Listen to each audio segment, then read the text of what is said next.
BNP সরকার যখনই ক্ষমতায় এসেছে দেশ সুন্দর চলেছে এবং এবারে টু-থার্ড মেজরিটি নিয়ে বিএনপি ক্ষমতায় এসেছে এবং রিয়েল গণতান্ত্রিক পন্থায় জনগণের ভোটে। সুতরাং যারা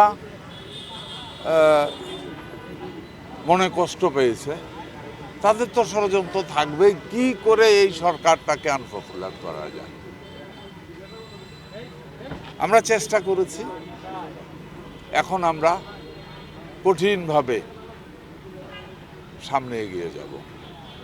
আইন কোনোদিনে আমরা নিজের হাতে তুলে নেইনি, বিএনপি বা জাতীয়তাবাদী দল সরকার কোনোদিনে নিজের হাতে তুলে নেয়নি, আগামী দিনেও নেব না। তবে আমরা যেটা করছি তা হলো এই, প্রতিটা পাড়ায় পাড়ায়, প্রত্যেকটা ইউনিয়নে ইউনিয়নে, ওয়ার্ডে ওয়ার্ড পর্যায়ে আমরা নতুন করে এলাকার মুরব্বী সামাজিক কর্মীদেরকে নিয়ে আমরা আইন শৃঙ্খলা কমিটি ডেভেলপ করছি। আমরা এরই মধ্যে আমরা হয়ে যাবে আমাদের এগুলি।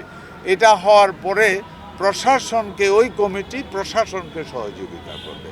আমাদের প্রথম কাজ থাকবে যে যারা খারাপের সাথে জড়িত হয়েছে বা জড়িত করানোর চেষ্টা করছে তারা যেন অন্যায় বা এই ধরনের কাজের সাথে জড়িত না হয়, এটা থেকে বিরত রাখার জন্য তাদেরকে মানসিকভাবে ডেভেলপ করার আমরা কাজ করে যাব।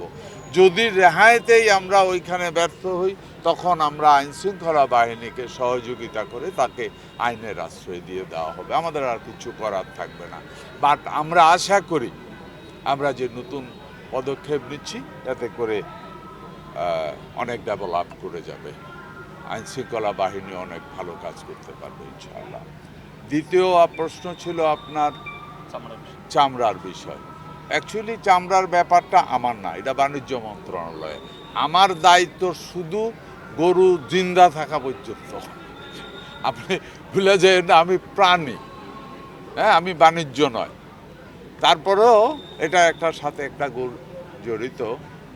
এখানে ব্যবসায়ী কমিউনিটি অনেক কিছুর সাথে আছে যে তারা কী পরিমাণ ফাইন্যান্স পেলো কিনা, এগুলি তো মেনলি ট্যানারি না কিনা, ওখানে ফাইন্যান্স একটা ফ্যাক্টর হতে পারে, অথবা যে চামড়াগুলি ফেলে দিয়েছে বা এই ধরনের ঘটনা হয়েছে।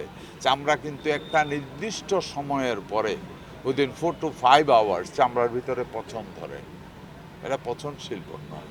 দ্রুততম সময়ে লবণ দিতে হয়।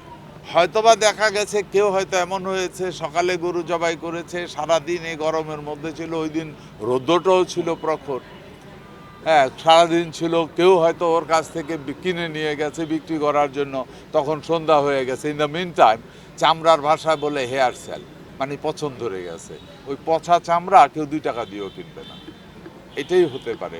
নাহলে চামড়ার, কোরবানির চামড়া অনেক হাই কোয়ালিটির চামড়া। হ্যাঁ, আমি তো এই জগতেরও মানুষ এখনও আছি। সো আপনারা জানেন আমার জুতার ফ্যাক্টরি আছে, সুতরাং চামড়ার সাথে আমারও সম্পর্ক। চামড়া অনেক ভ্যালুয়েবল এবং শুধু ঈদেই যে চামড়া হয় তার 60% এবি কোয়ালিটির চামড়া হয়, অনেক হাই কোয়ালিটি। এটা এমন হওয়ার কথা না, ওই কারণে হয়তো হয়েছে। চামড়া দেশের চাহিদার উপরে নির্ভর করে না, চামড়া আন্তর্জাতিক বাজারের উপরে নির্ভর করে। কারণ আমরা যেই চামড়া উৎপাদন করি তার বেশিরভাগই রপ্তানি হয়ে যায়, অথবা রপ্তানিমুখী শিল্পে সরবরাহ করা হয়, একই কথা, রপ্তানি হয়ে যায়। হ্যাঁ, বিশ্বে অর্থনৈতিক একটু তালমাতাল অবস্থা তো আছে বিশ্ব এই মুহূর্তে, এটা তো অস্বীকার করার জন্য নাই। আমার নিজেরও তো ওই লাইনের যে জড়িত, যেহেতু আমি আছি, আমি জানি মানুষ এখন চামড়া ছেড়ে সিনথেটিকের দিকে ঝুঁকছে, কারণ বিশ্বব্যাপী মানুষের বাইং ক্যাপাসিটি ড্রপ করেছে, ওইটাও একটা কারণ। তবে ওই কারণেই আমাদের চামড়ার দাম কমেছে কিনা এটা বলা মুশকিল, এটা আমি এই মুহূর্তে এখানে দাঁড়িয়ে বলতে পারবো না।